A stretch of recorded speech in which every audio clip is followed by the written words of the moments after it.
Hello everyone. मैं इस lecture में आपको बताऊंगी कि जब जैसे यहाँ पर हमें इम्प्योर मेटल मिल गया, उसके बाद में उसकी हम कैसे रिफाइनिंग करेंगे और प्योर मेटल लेंगे। और ये जो हाईली रिएक्टिव मेटल है उससे भी, क्योंकि इसमें हम डायरेक्टली जो इलेक्ट्रोलाइसिस करते हैं और मेटल को ऑब्टेन करते हैं, मैंने पहले लेक्चर में आपको बता दिया।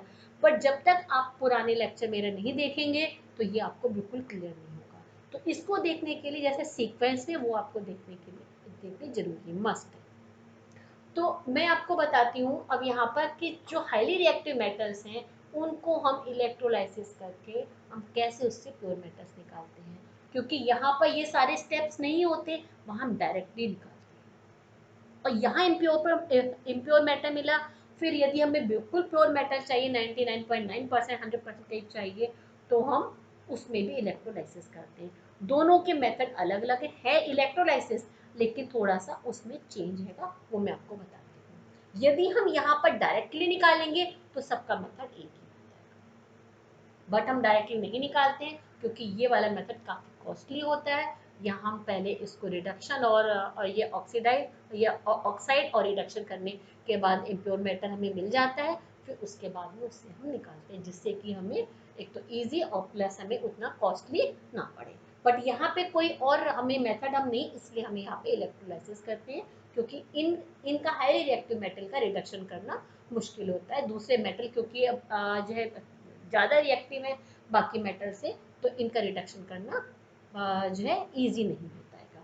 तो मैं अब इसको बताती हूँ। यहाँ मैं एग्जांपल ले लेती हूँ NaCl का, एक लेती हूँ, फिर बाकी आपको बताऊंगी, बाकी भी उसी मेथड से होंगे। तो यहाँ पर हम इसको हम इलेक्ट्रोलाइसिस में हम क्या करते हैं, देखिए इलेक्ट्रोलाइसिस मतलब मीन्स क्या हुआ कि इसमें हम इलेक्ट्रिसिटी करंट को पास करेंगे। करंट को पास करने से क्या होगा कि यहाँ पर जो अच्छा ये जो क्या होना चाहिए, एक तो इसमें लिक्विड कैसा, आप इलेक्ट्रोलाइट होना चाहिए, यानी उसमें आयन आ जाए, आयन बनेंगे तभी तो इलेक्ट्रोलाइसिस मतलब आयंस का बॉन्ड का टूटना एक तरह से। तो यहाँ पर हम क्या करते हैं, जो मेटल है उसकी ओर जो है जिससे हमें मेटल निकालना है उसका उसका हम लेते हैं मोल्टन। जैसे NaCl लिया हमने, तो हम क्या लेंगे, मोल्टन NaCl लेंगे। एक्वा सोल्यूशन नहीं लेते। एक्वा सोल्यूशन इसलिए इसमें नहीं लेते हैं क्योंकि यदि एक्वा सोल्यूशन हम H2O लेंगे, क्योंकि H2O खुद ही ये जब पोलर कोवलेंट बॉन्ड होता है, यहाँ खुद ही दो आयंस में ये हो जाता है, तो क्या करेगा, इसके यदि आयन होंगे तो अपने सेट, तो इसका रिएक्शन जो सोडियम और क्लोरीन अलग अलग होंगे वो इनके साथ में रिएक्ट होकर दूसरे कंपाउंड बना लेंगे। बट हमें तो क्या चाहिए, हमें सोडियम चाहिए, हमें सॉलिड सोडियम हमें ऑब्टेन करना है। तो इसलिए इनमें जब हम करते हैं मेटल, जो ओर से हमें मेटल निकालना होता है, तो ऑलवेज जो मेटल ओर है उसका हम मोल्टन स्टेट लेते हैं। तो NaCl को हमने क्या करेंगे, पहले हीट देंगे, हीट दे के इसको बिल्कुल मोल्टन कर लिया। मोल्टन करने के बाद में यहाँ पे उसको क्या होगा, जब हीट देंगे, काफ़ी हीट, थोड़ी बहुत नहीं, बहुत हीट देनी पड़ती है। तो यहाँ हम पहली बार, अच्छा इसको हमने सॉलिड कर लिया, क्योंकि मोल्टन लेंगे तभी तो आयन होगा। NaCl क्या है, आयोनिक बॉन्ड, इनके बीच में स्ट्रॉन्ग क्या होता है, बहुत ज्यादा स्ट्रॉन्ग होता है, वेरी स्ट्रॉन्ग बॉन्ड होता है। उस बॉन्ड को तोड़ना बहुत मुश्किल होता है। और इससे इलेक्ट्रिसिटी पास कर, इलेक्ट्रिसिटी जब ये जो आप इलेक्ट्रोलाइसिस कब होता है, जब उसमें आयन होंगे। NaCl में आयन है लेकिन बॉन्ड में है, दोनों दोनों उस आयन के कारण दोनों टाइटली पैक्ड हैं आपस में। तो इसके बॉन्ड को जब हम हीट देते हैं, हीट देने से क्या होगा, एक तो उसका बॉन्ड थोड़ा सा क्या हो जाएगा, थोड़ा सा कम हो जाएगा, उसका बॉन्ड क्या हो जाएगा, थोड़ा कम हो जाएगा। और क्या होगा, उससे उसमें आयन आ जाएंगे, मतलब उसमें कुछ क्या आयन आ गया, उसका बॉन्ड क्या हो गया, कम हो गया। अब इसमें इलेक्ट्रोलाइसिस हो जाएगा। तो हम यहाँ क्या लेते हैं, ये आपका मोल्टन NaCl लेंगे। उसके बाद में एक इसमें दो रॉड लेते हैं, एक तो क्या लेते हैं, एनोड लेते हैं, दूसरा क्या लेते हैं, कैथोड लेते हैं। एनोड मतलब क्या होती है, पॉजिटिव, कैथोड में नेगेटिव। एनोड के पास क्या आते हैं, एनायन आते हैं। एनोड के पास क्या आते हैं, एनायन। एनोड के पास क्या आएंगे, एनायन आएंगे। एंड कैथोड के पास आते हैं cation. C for cathode, C for cation, A for anode, A for anion. A9 negatively charge होते हैं, कैथोड पॉजिटिवली चार्ज होते हैं। तो जो कैथोड रॉड होती है वो तो नेगेटिव होती है, एनोड रॉड पॉजिटिव होती है। तो इसके पास एनोड के पास क्या आएंगे, एनाइन मींस आपका नेगेटिवली चार्ज, और कैथोड के पास क्या आते हैं, कैटाइन आते हैं मींस पॉजिटिवली चार्ज। अब मैं आपको बताती हूँ, पहले तो एक इक्वेशन बताती फिर आपको बताऊँ। चलिए पहले यहाँ बताती हुआ क्या। यहाँ Na है, इसका बॉन्ड होगा Na प्लस और Cl माइनस। जब हम इसको इलेक्ट्रिसिटी पास करेंगे तो क्या होगा, यहाँ पर इसका बॉन्ड टूटेगा। बॉन्ड टूटने से क्या होगा, यहाँ पे Na प्लस और Cl जो है दो यहाँ पर अलग अलग आयन आ जाएंगे यहाँ पर, ये क्लियर। और यहाँ पर क्या होगा कि ये जो एनोड है यहाँ पर ये प्लस है माइनस है, तो ये मिस प्लस का मतलब क्या हुआ, ये आयन है। सोडियम का क्या है, ये आयन है, ये भी क्लोरीन का आयन है। मिस इसने एक इलेक्ट्रॉन दिया हुआ है, तो ये किसके पास जाएगा, यहाँ पे कैथोड के पास जाएगा, और यहाँ से क्या करेगा, ये है नेगेटिव। नेगेटिव का मतलब होता है कि यहाँ पर इलेक्ट्रॉन ये ले सकते हैं, यहाँ पे इलेक्ट्रॉन एक्स्ट्रा है। तो जो पॉजिटिव आयन होता है वो नेगेटिव रॉड के पास जाएगा, कैथोड के पास जाएगा, वहां से एक इलेक्ट्रॉन ले लेगा और क्या बन जाएगा, सोडियम एटम बन जाएगा। सोडियम का एटम बन गया, यहाँ पर ये आयन है, यहाँ एटम बन गया, क्लियर। उसके और जो क्लोरीन है, क्लोरीन कहाँ पर जाएगा, क्लोरीन क्या करेगा, यहाँ पे एनोड पर जाएगा, यहाँ पर एक इलेक्ट्रॉन लूज कर देगा, एक इलेक्ट्रॉन दे देगा और क्लोरीन का एटम बन जाएगा। फिर दूसरा एक क्लोरीन और आएगा, वो भी एक इलेक्ट्रॉन यहाँ पे लॉस कर देगा, फिर क्लोरीन का एटम बन जाएगा। ये दोनों क्लोरीन के एटम मिलकर के क्या बनाएंगे, क्लोरीन गैस बना लेंगे। और हमें यहाँ पर क्लोरीन गैस के कहाँ पर, एनोड के ऊपर क्लोरीन गैस के बबल हमें दिखाई पड़ेंगे। तो जो एनोड पर क्या आ गई, क्लोरीन गैस, और यहाँ कैथोड पर क्या होगा, सोडियम मेटल। तो यहाँ पर रिएक्शन, क्योंकि यहाँ देखिए एक गया सोडियम बना, तो एक इलेक्ट्रॉन क्या हुआ, यहाँ इसको इसने दे दिया, या सॉरी लिया इलेक्ट्रॉन, और यहाँ इलेक्ट्रॉन दिया, तो इलेक्ट्रॉन यहाँ पर दिया, तो वो इलेक्ट्रॉन क्या हो गया, यहाँ पर एक तरह से आ गया। तो यहाँ क्योंकि करंट पास हो रहा है ना, यहाँ पर ये पॉजिटिव, यहाँ पर क्या है, ये करंट ही तो है यहाँ पर ये, तो क्या हुआ, यहाँ इलेक्ट्रॉन दिया, तो यहाँ का इलेक्ट्रॉन यहाँ पर आके इधर आ गया, एक इलेक्ट्रॉन यहाँ पे लेगा और यहाँ देगा। तो अब कैसे हुआ यहाँ पर ये कि दो Na, दो, क्योंकि दोनों में बैलेंस रखना है, दो जो आयन हुए सोडियम के, वो क्या करेंगे, दो इलेक्ट्रॉन लेंगे और दो सोडियम के बन गए। कहाँ पर बने ये, कैथोड पर, ऑन कैथोड, कैथोड पर मेटल आ गया। इसी तरह दो क्लोरीन के क्या करा इन्होंने, दो इलेक्ट्रॉन देंगे दोनों मिलकर के, क्या बन जाएगी, क्लोरीन गैस। कहाँ बनेगी, एनोड पे बनेगी। इसी तरह से जितने भी इसके वो आयन हैं सोडियम के और क्लोरीन के, इसी तरह से, तो यहाँ पर जितना भी सोडियम होगा सब कहाँ पे इकट्ठा हो जाएगा, कैथोड पर। यहाँ पे क्लोरीन गैस निकलती रहेगी और हमें सोडियम इसमें मिलेगा, सोडियम बच जाएगा, उसे हम लोग कलेक्ट कर लेंगे। इसी तरह से सपोज यदि हम एल्युमिनियम की बात करें, Al2O3, इसका भी यही होगा, आप लोग खुद कर सकते हैं। इसमें भी क्या होगा, इसको हम इलेक्ट्रोलाइसिस करेंगे, तो यदि एक ये इसका मेटल है तो हमें कितने मिलेंगे, हमें यहाँ पर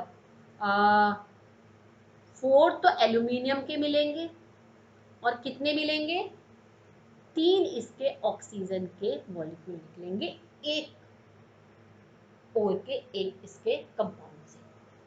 बैलेंस करने के लिए यहाँ पर क्या करते हैं, 2 कर लेते हैं, यहाँ पे 4 मिलेंगे। Okay, right. अच्छा, अब हम बात करते हैं, इसी तरह से जितने भी इसके हैं आप खुद अपने आप कर सकते हैं कि यहाँ पर पॉजिटिव, यहाँ पर जहाँ पॉजिटिव है, जो पॉजिटिव वाला नेगेटिव पर जाएगा, नेगेटिव वाला पॉजिटिव पर जाएगा, कलेक्ट होता रहेगा। आपके सिलेबस में से NaCl का है, बाकी का भी आप उसका एल्युमिनियम का आराम से कर सकते हैं, दो ही इंपॉर्टेंट है।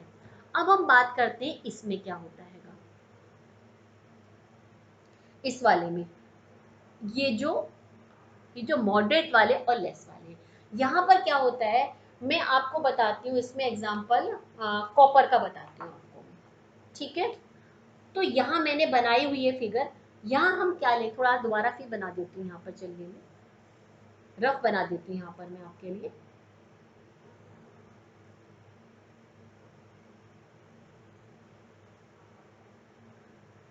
यहाँ पर हम लेते हैं जो कॉपर, जब हमें यहाँ पर इम्प्योर मेटल मिला, तो यहाँ पर एक रॉड तो हम इम्प्योर मेटल का लेंगे, मतलब कॉपर जो इम्प्योर मेटल मिला वो लिया। दूसरा यहाँ पे पतली सी स्ट्राइप जो ले लेते हैं किसकी, कॉपर की प्योर मेटल की लेंगे।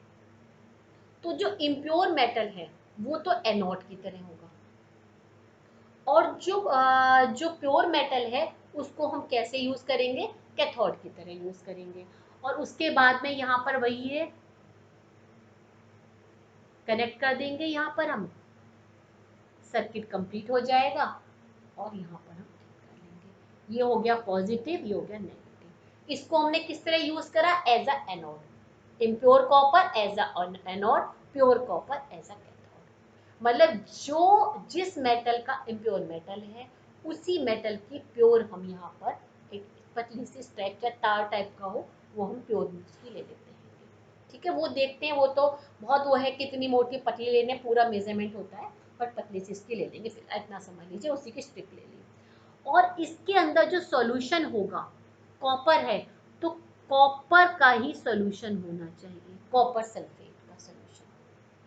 इसमें हम H2SO4 डालेंगे। H2SO4 डाइल्यूट H2SO4 इसलिए डालते हैं कि ये जो H2SO4 होता है वो आपका इलेक्ट्रोलाइट होता है। ये इसमें क्योंकि हमें कौन सा सोल्यूशन हम इसमें लेते हैं, इलेक्ट्रोलाइट सोल्यूशन लिया जाता है।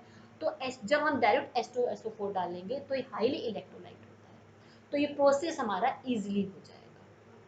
अब सोचेंगे हम HCl क्यों नहीं लेते, HNO3 क्यों नहीं लेते, क्योंकि ये होती वेपोराइज होती है, ये होती वोलाटाइल गैस होती है ऐसे, तो इन्हें नहीं लेते हैं। लिक्विड फॉर्म में H2SO4 होता है, इसलिए हम ये वाला एसिड लेते हैं। तभी देखिए लिखा है एसिडिफाइड, लिख रखा है acidified, acidified copper sulphate solution मैंने लिख रखा है। ये क्या है, क्योंकि ये क्या है, ये आपका इलेक्ट्रोलाइट है, copper sulphate plus plus dilute H2SO4, आगे लिख रखा है H2SO4 डू नॉट वेपोराइज। अब ये तो क्लियर हो गया, यहाँ पे हमने ले लिया। अब देखिए प्रोसेस कैसे होगा, यहाँ हमने इलेक्ट्रिसिटी पास करा, तो क्या होगा इसमें कि यहाँ पर ये देखिए कॉपर सल्फेट है, ठीक है, और ये इम्प्योर यहाँ पर कॉपर है, ये ठीक है, ये पॉजिटिव है, ये नेगेटिव है, ओके, पॉजिटिव है और नेगेटिव होगा। तो इसमें क्या होगा, यहाँ पर ये नेगेटिव है, तो यहाँ पर जो कॉपर सल्फेट है ये तो मालूम ही है प्लस और ये माइनस में हुआ, तो इसमें से क्योंकि पॉजिटिव है तो नॉर्मल सी बात है, पॉजिटिव का मतलब क्या हुआ कि ये कॉपर इम्प्योर है यहाँ पर, ये तो ये क्या करेगा, यहाँ पर 2 इलेक्ट्रॉन यहाँ पर दे देगा,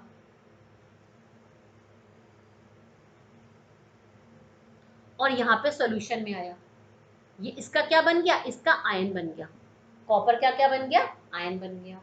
और यहाँ पर आने के बाद में इस तरफ यहाँ पर कॉपर के आयन इसमें आ जाएंगे,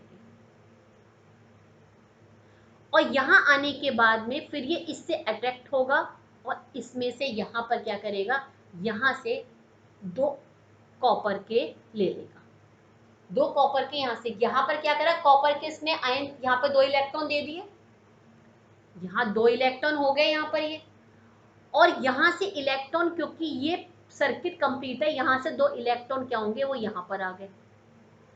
भाई यहाँ पर देखिए इम्प्योर कॉपर है, इसमें से कॉपर का आयन यहाँ पे 2 इलेक्ट्रॉन दे करके कॉपर क्या करेगा, 2 इलेक्ट्रॉन अपने दे करके कॉपर आयन बन जाएगा, और यहाँ पर सॉल्यूशन में आ जाएगा। यहाँ आने के बाद में इससे अट्रैक्ट होगा, और यहाँ पर फिर कॉपर जो ये है क्या करेगा, कॉपर के 2 इलेक्ट्रॉन लेगा और कॉपर सॉलिड बन जाएगा, मेटल बन जाएगा, और यहाँ पे कलेक्ट हो जाएगा। इसी तरह से और आएंगे कॉपर के आयन, वो फिर इससे अट्रैक्ट होके इसी तरह से ये प्रोसेस चलता रहेगा कि यहाँ दिए वो इलेक्ट्रॉन यहाँ आते रहे, उसने मतलब यहाँ पे दिए और यहाँ आ गए, तो मेटल जो होगा यहाँ कलेक्ट होता चला जाएगा। कुछ टाइम बाद धीरे धीरे करके क्या होगा, ये तो थिक होती चली जाएगी, जो पतली स्ट्राइप है ये बिल्कुल थिन होती चली जाएगी, कुछ टाइम बाद बिल्कुल खत्म हो जाएगी, यहाँ पर सिर्फ एनोड मड बच जाएगी, यहाँ पर एनोड मड, यहाँ क्या बच जाएगी, एनोड मड बच जाएगी। इसमें जो इम्प्योरिटीज होती हैं कुछ तो वाटर में सॉल्युबल होती हैं, कुछ वाटर में इनसॉल्युबल होती हैं, जो इनसॉल्युबल हैं वो यहाँ पर मड के रूप में हो जाएंगे, बाकी वो उसमें सॉल्यूशन में जो कुछ हमारे उसके वाटर सॉल्यूशन में दी हैं सॉल्यूशन में मिक्स हो जाएंगी। फिर देखिए दोबारा से क्या होता है कि जो इम्प्योर यहाँ पर जो मेटल है वो क्या करेगा, क्योंकि कॉपर है तो कॉपर क्या करता है, 2 इलेक्ट्रॉन देता है, 2 इलेक्ट्रॉन देगा और यहाँ पर कॉपर का आयन आएगा। कॉपर का आयन क्या होता है, 2 पॉजिटिव होता है, कॉपर का आयन आएगा, यहाँ से 2 इलेक्ट्रॉन लेगा, लेने के बाद में कॉपर का मेटल बनेगा और वहीं पर वो डिपॉजिट हो जाए, क्योंकि वहां से उससे अट्रैक्ट होगा, वापस से फिर से यही होगा, फिर वो आएगा और फिर यहाँ पे कॉपर सल्फेट में आएगा, फिर यहाँ निकल जाएगा। कुछ इसके भी जो है यहाँ पर, क्योंकि इलेक्ट्रिसिटी हो रही हो क्या रहा है एक्चुअल में, इसके जो पॉजिटिव और जो नेगेटिव आयन है यहाँ पर वो भी तो हो रहे हैं ना, यहाँ पर वो इधर जा रहे हैं वो इधर जा रहे हैं, तो इसके आयन भी इधर जा रहे हैं, जो कमी हो रही है वो यहाँ से इससे पूरी हो रही है, भाई इसके भी जो आयन है यहाँ पर जा रहे हैं, तो अब इसके जब आयन यहाँ जाएंगे तो यहाँ पे कमी होगी कॉपर के आयन की, तो वो भी इसलिए तो इसमें से आ रहे हैं, क्योंकि यहाँ पर जब इलेक्ट्रिसिटी को कर रहे हैं तो 2 आयन में हो गया, कॉपर सल्फेट किस में हो गया, 2 आयन में हो गया ये, तो वो इसकी तरफ अट्रैक्ट हो रहा है, इसमें आयन की कमी हो रही है, वो यहाँ से कंप्लीट हो रहे हैं, यहाँ से आ रहे हैं फिर यहाँ पर जा रहे हैं, ये पूरा इस तरह से सर्किट हो रहा है, और करते करते इसमें ये यहाँ पर डिपॉजिट हो जाएंगे, ये तो थिक हो जाएगी, ये थिन होगी और यहाँ पर कुछ नहीं बचेगा, एंड में खाली इम्प्योरिटी बचेगी, यानी पूरी की पूरी ये जो रॉड है पूरी फिनिश हो जाएगी, ये रॉड जो है पूरी फिनिश हो जाएगी। कुछ टाइम क्या होगा, यहाँ पे एक थिक कॉपर, ये हमें प्योर बिल्कुल कॉपर हमें मिल जाएगी 99.9%, इसलिए लिखते कुछ थोड़ा होता है 1% थोड़ी सी इम्प्योरिटी, इसे 90.9% लिखते हैं इसको। तो ये पूरा ऐसे प्रोसेस हुआ, इसी तरह सबका प्रोसेस होता है। ओके।